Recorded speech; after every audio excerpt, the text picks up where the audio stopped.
محمد علي بن رمضان، محمد علي بن شعبان، محمد علي بن شوال. انا يا جماعه هو في ايه؟ هو محمد علي ده رونالدينو واحنا مش عارفين؟ مسلسل تركي مش هيخلص 350 الف حلقه، مش هنخلص منه الصبح. اصحى. محمد علي يرفض الاهلي. محمد علي والد محمد علي مش عايز محمد يروح مش عايز يروح الاهلي. محمد مش عارف النادي. محمد علي رايح السعوديه.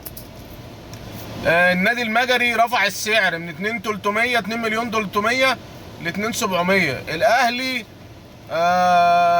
بيصرف النظر عن محمد بن رمضان.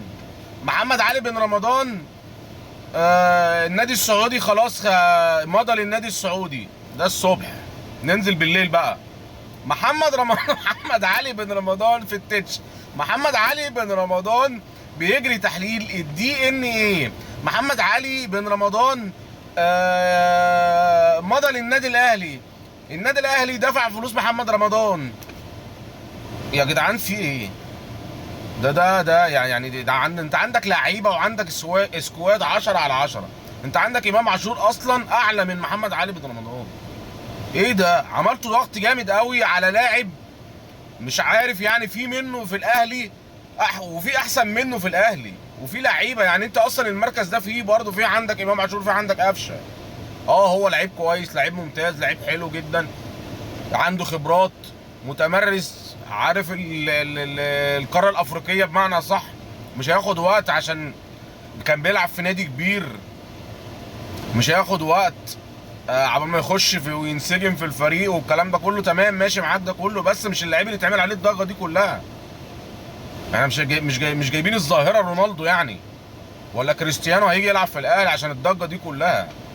عملتوا ستريس وضغط وعليتوا سعر اللعيب اصلا اكتر من اللازم. ومع ذلك برضو الاداره، هياخد بالك الاداره مش ساكته، بس في ازمات وفي خلفيات احنا ما نعرفش عنها حاجه. في ازمه الدولار. الاهلي مش هينفع يجيب لعيب كاش سكه ودغري. الاهلي مش هينفع يجيب لعيب كاش دلوقتي في الوقت الحالي. ازمه الدولار. غير كده مطلوب منه صفقات تانية. هو انتوا يا جماعه شفتوا نادي واخد 2 افريقيا و2 دوري وكاس مصر وسوبر وراح كاس عالم وجاب برونزيتين كاس عالم وبيجدد في السكواد بتاعه؟ لو كنا بنيجي فترات الاهلي بيبقى ماشي ترنع عالي قوي قوي قوي قوي، وفجاه تبص تلاقي مثلا خلاص ده كام لعيبه يعتزل، ده كام، تبص تلاقي الاهلي ابتدى يهبط جامد. مجلس الاداره وكابتن محمود الخطيب دلوقتي مش عايزين نوصل للمرحله ده. دايما بيجدد دماء، سواء الجمهور عايز او مش الجمهور عايز. بس الجمهور لما يضغط صح، يضغط في مصلحه النادي. ما يعني الضغط والاسترس اللي هو عمله ده، بص على سعر اللاعب وخلى انديه تانية تعلي في سعر اللاعب. كنا ممكن برضه، بس برضه احنا برضه عندنا في النادي الاهلي عندنا مشكله في لجنه التعاقدات. عندنا مشكله. الاهلي ما كانش بيحصل فيه الكلام ده كله. لو الاهلي حاطط عينيه على لعيب بيخلص فيه على طول. ما كانش بيحصل حواليه البروفاجندا والتسريبات ومش عارف ايه. الموضوع مش مريب شويه. مش هو ده يعني، دي مش طريقه النادي الاهلي في التعامل مع الصفقات. بس برضه نشكر برضه الكابتن محمود الخطيب ومجلس الاداره اللي هو برضه مش ساكت وبيجيب صفقات وبيتكلم لعيبه وبيعمل، بيتحرك مش واقف، وعنده استجابه برضه لاراء الجماهير. طبعا احنا كلنا في الاول وفي الاخر في مركب واحده، وكلنا اهم حاجه عندنا النادي الاهلي، وبنشتغل كلنا تحت مظله النادي الاهلي. بس نمشي كلنا في طريق ستريت واحد. ما ينفعش انت تضغط من ناحيه وتضغطني انا من ناحيه. وبعدين ما ينفعش اصلا الحاجات دي تطلع بره الاوضه اللي هي بتاعت لجنه التعاقدات، مش زي ما كان بيحصل زمان ايام عادل القيعي، مع احترامنا للالقاب. لا، المفروض كلنا نمشي يا جماعه صف واحد. يا عم محمد علي بن رمضان جه خير وبركه، ما جاش خلاص خلصت. في كذا لاعب يعني. وبعدين انت سكوادك قوي جدا اصلا، اقوى سكواد في افريقيا يعني، العلامه الكامله. معاك مدرب كبير.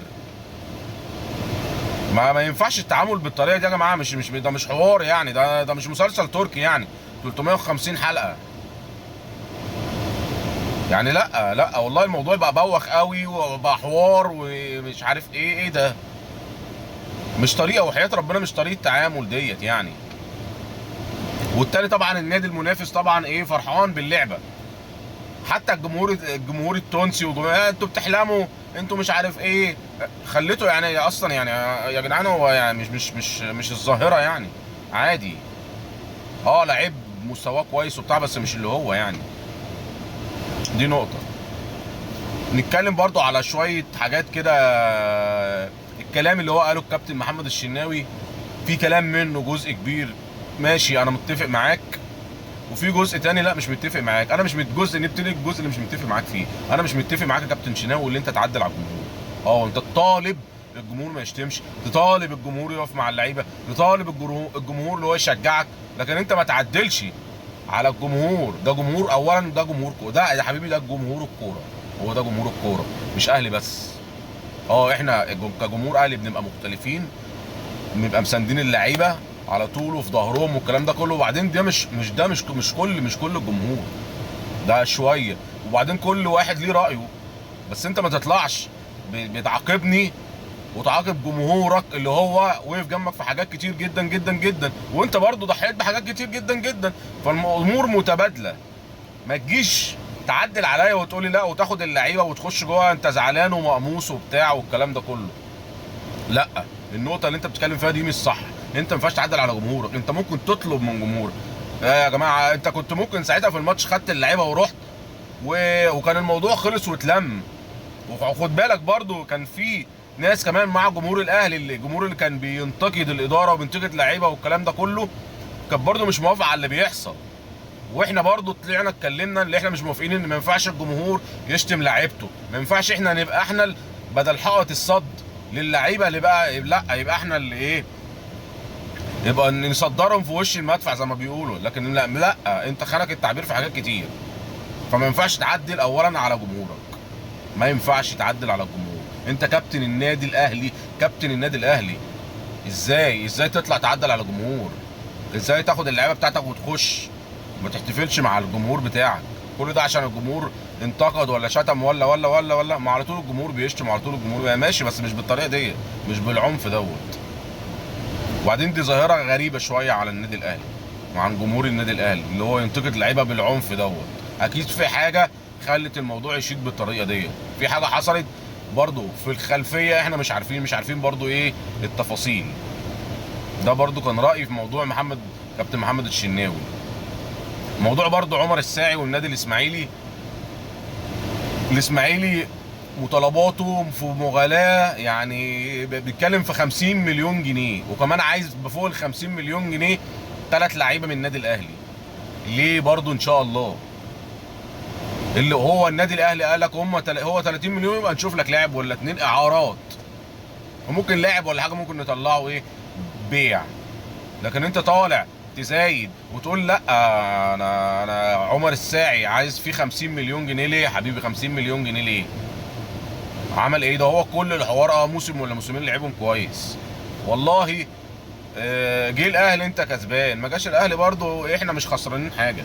احنا عندنا في المركز بواحد 2 و3. لعيب كويس ولعيب بص عشان اتفرجت له على كام لمسه، لا عنده لعيب هادي، بساطه بتخرج مظبوط، كور اللي عنده اللونج باص 10 على 10. لعيب كويس بس ما ينفعش تدفع فيه 50 مليون. ليه يا عم 50 مليون جنيه ليه؟ هو كبيره اصلا زي ما احنا قلنا كده 30 20 مليون بالاسعار اللي ماشيه. لكن ما تطلعش تزايد و50 مليون جنيه وتضغط طبعا عشان جمهور الاهلي. يا جماعه جمهور الاهلي خلي بالكم يا جماعه، انتوا كده بتعملوا ضغط على النادي وبتعملوا ضغط على مجلس الاداره. مش اي لعيب احنا عايزينه باي رقم، لا. هي المواضيع ما بتمشيش بالطريقه دي. المواضيع لا بيبقى فيها تريث شويه، بيبقى فيها بالراحه، فيها واحده واحده، وفي حاجات من تحت الترابيزات انت ما عندكش يعني الادراك الكامل بيلمم بالموضوع كله. لا، فاحنا نسيب الناس تشتغل. قول رايك كل حاجه بس بهدوء وبالراحه وما تعملش ضغط على اللعيبه. السلام عليكم.